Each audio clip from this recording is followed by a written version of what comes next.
welcome to Nigeria Now on Echo Television, where we keep you up to date with what is happening in Nigeria. A few stories that are actually pressing and we feel is very important that we bring it and then we discuss it. Do remember you can be part of the conversation by joining us via Facebook and YouTube. You can drop your comment, your views, and also your recommendation in any of the issue that is quite of interest to you.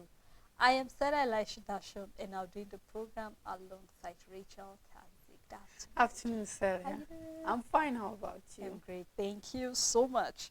All right, we have about two or three issues we'd love to discuss this afternoon. We'd love to start with what UK have done concerning supporting Nigeria in the fight against malaria. We will recall that yesterday was the World Malaria Day, where we saw that the theme for the World Malaria Day was accelerating the fight against malaria for a more equitable world. And we know that Nigeria happened to be the third largest when it comes to the issue of malaria in the world. Therefore, we're saying that UK have donated about £1 billion to help Nigeria fight malaria.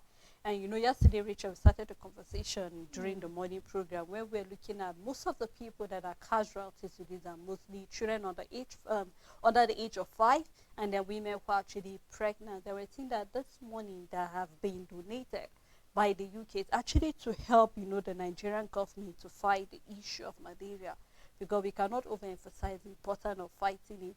And I think they said the money will be channeled towards, you know, getting insecticide, treated mosquito nets, and also chemo preventive measures, because we know there are areas that are actually, we do have them seasonally. People do fall ill due to malaria. So this money will be channeled, even though they'll be flagging up with about 30 states for starters. I think those states are mostly the ones that have more cases. So when you see some of the states, you know, they are mostly by the riverine area, the likes of Delta State, Niger State, Adamawa, Taraba, and all of that. Those are by the Sahara site, you know, mostly. Those are the states that will be, I think the flag off will start, and then other states subsequently we follow. But I'm really happy, you know, coming this move that has been taken by the UK. And I hope that this morning we actually go totally to this fight of, you know, even though yesterday you made mention, we cannot totally eliminate it, but there's something we can do, which we mentioned few steps that as an individual and also as a community that we can do to actually curtail this issue of malaria spread. But I'm happy with this move coming from the UK, and I hope to also see NGOs in Nigeria, the government also giving their own backing towards how we can fight malaria in the country. £1 billion, Sarah, is a lot of money, and I just want to see it put into work, because a lot of time we receive aid, and honestly, we can't really see if we felt the effect of this aid and all of that. So I'm looking forward to it being put to work, because we're still a underdeveloped country, and what that means is that we've seen aid anytime there's any world sickness day, disease day, whatever, we always see aid from one organization or another, be it UN, UNICEF. We've seen that these bodies have been doing one thing or another. We've just seen recently how Africa Development Bank have signed another deal with US aid concerning development in Africa and all of that. And Nigeria have always been a beneficiary of any aid to Africa. We have always been there at the forefront of benefiting it. So let the money be put into work, because just as we said, there's so much that needs to be done concerning malaria. And I know over the years it might look like we've become immune to it, but we've not. We don't know, but we have become, we've adopted. You know, a lot of us try to have cleaner environments, try to sleep in these mosquito nets, try to use insecticides, and we already know the symptoms. So sometimes when we start feeling a certain way, we either just self-medicate or we rush to the hospital and get our test done. The test is affordable, but it's not immunity. We've just found a way of coping with it. Just as we talked about it yesterday, it's a silent killer. It sometimes accumulates, and before you know it, you find yourself at the dead zone when it comes to malaria, if not treated properly over the years, and you've left it in your body. Let the money be put to work. It's not enough, right? to say it's going to go to 13 states, Sele. We need a breakdown. We need to see a budget on how it's going to be used. If we are to change this money right now, according to our exchange rate, we are looking at, as our exchange rate in the morning today, we are looking at 140 billion Nigerian naira or thereabout. How are you going to channel this money? Okay, 13 states. What are they going to get? Is it the mosquito net? Then let's know that, okay, this money is going to cover mosquito nets for this state, is going to cover for that state. Is it insecticide? Is it medication? Is it treatment for those who are currently? Are you going to put it in the sense that, okay, in the primary healthcare center, for example, when you go, maybe malaria tests become free for a period of time. I'm not saying this money is going to last, but you do a budget. You show Nigerians how you're going to spend this money. But I believe that usually, most of the times, when we are being given this money, nobody comes out and say how it's going to be channeled. We just see it on the papers. We just see it in our news that we've gotten this aid. The ministry responsible for it never comes out and say how it's going to be channeled, and then it goes like that. And that's why we don't feel the impact. We don't even know if this help and funds we've been receiving have been used wisely. So do we look forward? We keep saying we want to see a transparent administration. So we are looking forward to seeing that, the Ministry of Health will come out and tell us how they plan on channeling these funds precisely, because we want to see transparency. That's the only way we can believe that we are growing in Nigeria, so that tomorrow this money will be accounted for. I'll be able to say, I remembered when we got £1 billion from the United Kingdom government. This was what it was used for, and we can truly see that 13 states were able to benefit in this area and in this aspect. And then we can, grow from there and say, okay, we are making headway regarding health and growth in our country. So I'm just hoping that that is how it will be for this aid. Just like you said, we really hope it will be audited, and we hope that we get transparency when it comes to this issue, because we cannot overemphasize the importance of our health sector. We know that it's gradually going down and down and down. Just like you rightly mentioned, we've been collecting AIDS. If we're going to talk about, is it the World Tuberculosis Day? Is it the World AIDS Day? Is it just talk about any World Day that we are actually celebrating worldwide? We always have AIDS coming in. But most time the concern is, how does this aid get to be shared? I mean, when you look at Delta, you look at Taraba, you look at Bruno, others, you know that it cannot be the same, because we have more, because there are those areas that are more than the others. So let's just see how the Ministry of Health will do this, even though we are happy because this was given by the health advisor, Dr. Ebere. So we hope that we begin to see more steps coming up from the health sector concerning that. Now, still talking about funds. Yesterday, starting from our paper, we saw that about 119 inmates escaped from Suleja prison. And this was as a result of a heavy downfall. We had, I think there was rain on Wednesday in some parts of the country, not everywhere, but then there was a heavy downfall. And then we saw that as a result of that, the facility there in Suleja got to be, affected, and then about 119 of these inmates got to escape, even though about 13 or so have been rearrested.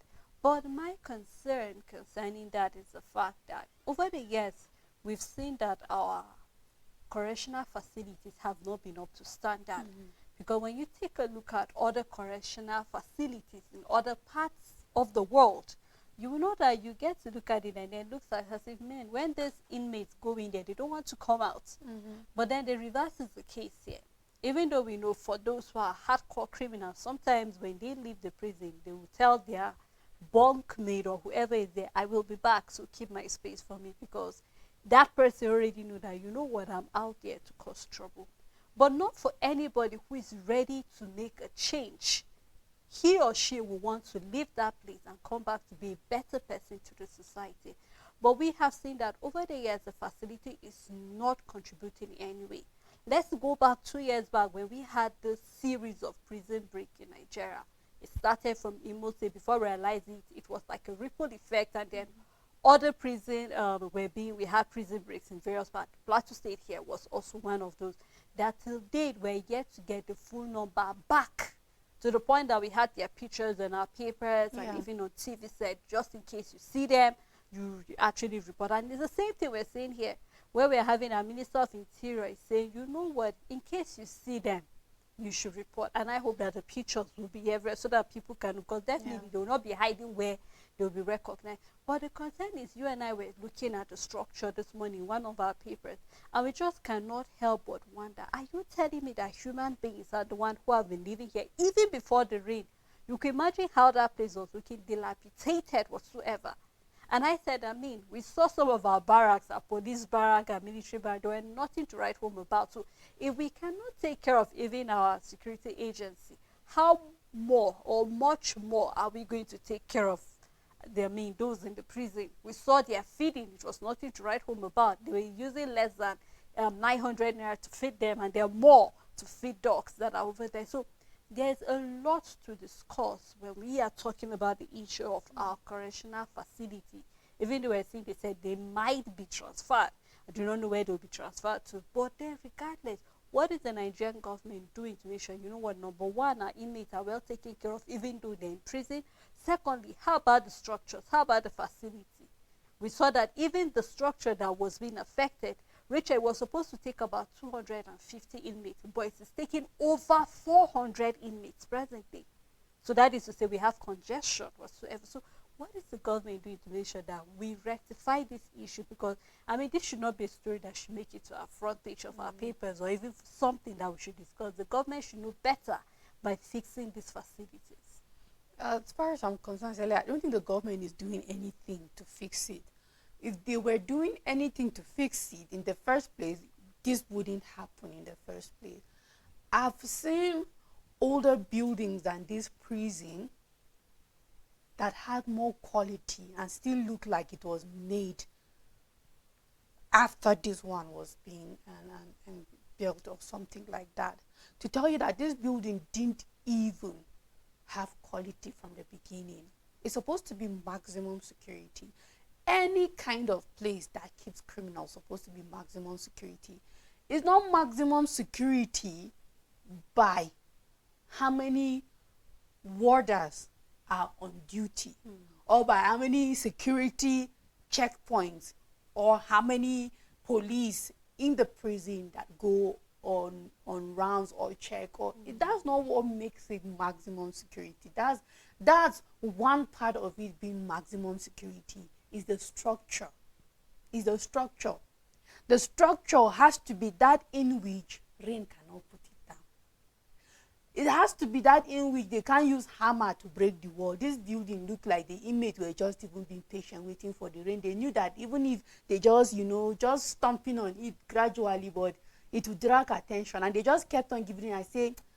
Telling their roommate, just wait, one of these rain will give us freedom very soon.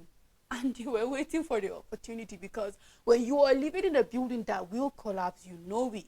When you start seeing cracks and nothing is being done about it, when you start seeing your building slumping and changing its shape, you know that very soon there's going to be way. And some of these criminals just had to be patient and wait for nature to help them do their work. And they are out there. And when you see this kind of thing, and you've put this building out, you know how long it's been. A government that is working would have already been on the renovation process.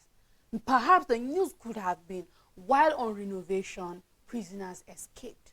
Then we could have said the government was doing something, and then quite unfortunately, they were not careful enough, and then some prisoners got out. But that it wasn't, it's rain that helped people to escape.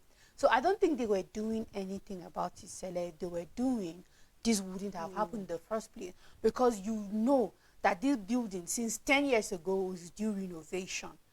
You know that since 10 years ago, there's a need for a new prison.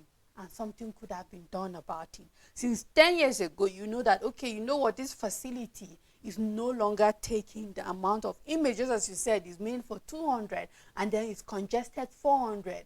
Since whenever it became congested, you should have started making plans for expanding it and changing the location. Why do we have to wait, Sele? This is the heartbreaking part about Nigeria, and it shows you no growth factor whatsoever. Why do we have to wait? until something gets bad before we act about it. Why are we not 10 steps, 100 steps ahead of the situation? It just shows you that nobody is working. Nobody. Nobody is doing anything about it. You're wearing a shoe and you see that the sole is about to come out. Do you wait till the sole goes off and you are stranded on the road and you have to start finding a cobbler, and if it doesn't, you walk barefoot, or you fix it before the sole goes off? That's where you see work is being done, that you didn't wait for the sole of your shoe to go out before you fix it. But when you wait, it meant you sat down, you did nothing until it got bad completely and you found yourself in a stranded position. And most cases, the stranded position now when it comes to this prison break is that most of these criminals will be out there at large, continuing their lifestyle, and we won't have them back, because that has been it. In the past years, we've not gotten these prisoners back into custody. And they know only one thing, the way of crime. If they were corrected, they wouldn't even run in the first place. That's what it means. I'm sure someone in that prison saw a window to escape, but they didn't escape. That is a corrected person. Those who went out are out to go and continue with a life of crime. Obviously, they are not yet corrected. They are still criminals. And there are people who saw that window of opportunity and didn't escape. So what does that mean? We just have more, we're going to see increase in crime, because these people are going to be out there, continue with the life they have. So it means nobody has been working, Sarah. So it just keeps exposing our government. And yes, exactly, that nobody's doing the right thing. Very true, Rachel, because, thinking back on this whole issue, it just exposed the fact that most of our sectors, or most time, what we do in this country is that we want to correct things. We do not want to prevent it. Yeah. And we know that it is cheaper and easier to prevent it than to actually correct it. You can take a look at the entire security atmosphere. Just take a look at the entire parastatals of our security agency. If only we had done what we needed to do far back when Boko Haram started, we will not be where we are presently. Of course, yeah. Let's take a look at even the food insecurity we say we're experiencing. If only the government did what they were supposed to do then, we wouldn't be where we are presently. Let's also go to talk about our oil theft. If only we had done what we needed to do far back 9 years, even 16 years, 19 years back, when we discovered that we had oil in the country, will not be where we are presently, where we say we cannot meet our quota.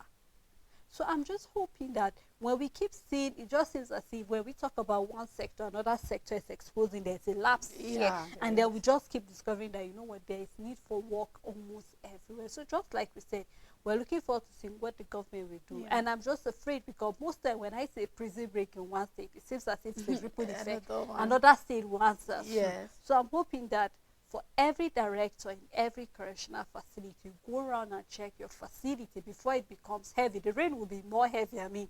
By May, June, July, we know that the rain will now be coming non-stop. Yes. So they should do what they need to do now before it becomes late. Now let's run the show with the issue of our telecoms company, where we're seeing there is a plan to increase our tariff hike. Their tariff hike, rather, because we saw that of MultiChoice, and I think we saw the electricity tariff first and foremost, and then MultiChoice saying they want to increase their tariff, mentioning the fact that electricity energy has not been there, and then the removal of the fuel subsidy and many other factors that have been there. They did not do anything. So presently it's becoming, they have been running on loss rather than profit, and so they are seeing the need to increase. And I think we saw MTN, Globalcom, and meet others. These are the telecommunications that actually have sent a memo to the federal government through the NCC saying that, we are planning to increase our tariff. Right now, what will Nigerians do? Because with the way things are moving, I don't know what is the fate of Nigeria, because from the look of things, whether they get this permission or not, we know that MTN Nigeria will increase. This is what I know, Rachel. They will increase their tariff. So it's not a matter of whether yes or no. The permission is whether you give us permission or you don't give us permission. It's just more of an announcement. This is a business, and we need to run this business, and we need money. So this is what it is as it is presently, that Nigerians just have to keep their fingers crossed that, henceforth, your data, your SMS, your calls will be cut short because the tariff have been increased. Just as you said, Stella, I believe that our telcos are not looking for permission. They're just telling you what they're about to do. It's like, just brace yourself up. We are about to increase tariff. It's not like NCC can do anything. They've not done anything about it. I don't believe now they'll do anything. When we are now at the position where, of course, it's true, these telcos will have, I don't believe, first of all, that they are running at a loss. No, it's not true. You know, they are not. They're not just making profit as That they they should. want to. Exactly, that's where we are. They're not running at a loss. They are just not making profit as they should. So of course they have to increase their services rate and prices to be able to maintain profit at the level in which they are. This is a private thing, and we know when it comes to privatization, it's just profit first. Profits first and foremost. So that I think that is what is happening as it is now, and it's just an announcement. There's nothing that could be done about it. The NCC cannot, they've not done, and they've not helped Nigeria before when they could have done something. Now what else could they do to us? Nothing. So it's just for Nigerians to just brace themselves and say, you know what, we are going to start seeing lesser when it comes to, if just as you said in the morning, perhaps if I buy 100 naira recharge card, I should know that it won't last me more than 1 minute 30 seconds. If you were getting 2 minutes before, you're now down to 1 minute 30 seconds perhaps, or just 1 minute. Just know that you won't be getting value as it used to be before. And if there's any way which the NCC can step in, I think, is asking these telcos to put out more services there.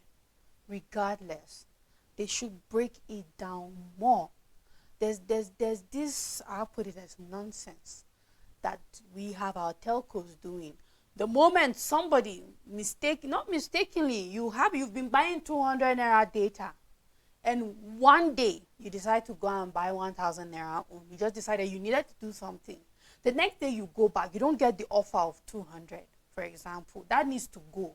I believe these are where they can, if they must try for us, they can step in and make sure that certain services is accessible to everybody at every level. It doesn't matter if all I've been recharging is 3,000 naira. If tomorrow I want to buy 100 naira, I should have it available.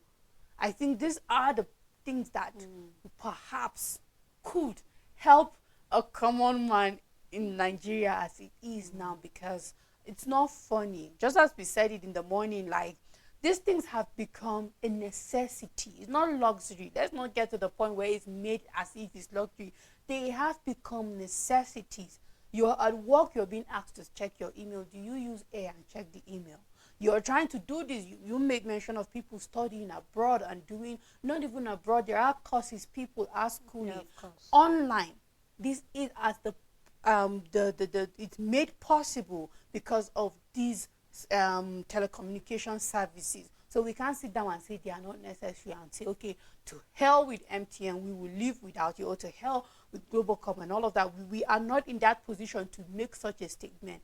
It's important. So let's see if we have a government and if we have authorities that can step in, and regardless of the tariff hike, be able to say, you know, this is what we can do for Nigerians to make sure that we have access to this service. You know, Richard, and then just add up, I know we said that in the morning, but just add more emphasis on the fact that we really need even this telecommunications to make their service better. Yeah, we made mention of the fact that we've had, for example, that of Globalcom, which you can't really enjoy it. Sometimes network is there for the first 1 hour, and then before you realize it, for the next 5 hours, you don't have network again, and you can't have access to anything. You can't make calls.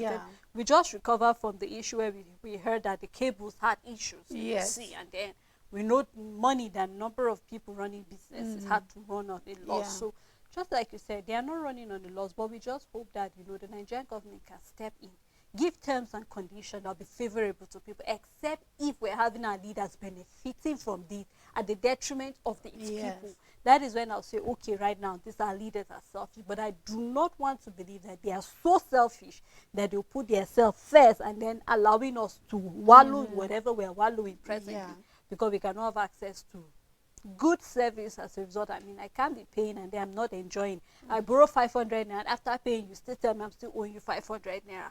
These are things that Nigerians are going through presently. So I'm hoping that, you know what, these telecommunications can actually be considerate, and then the government can step in and do something. Well, Richard, that's how far we can go on the program this afternoon. Thank you for doing this. You're welcome. And also, thank you to our viewers. Thank you to our supporters for keeping this moment with us. We look forward to seeing you again next week. Do have a great weekend ahead.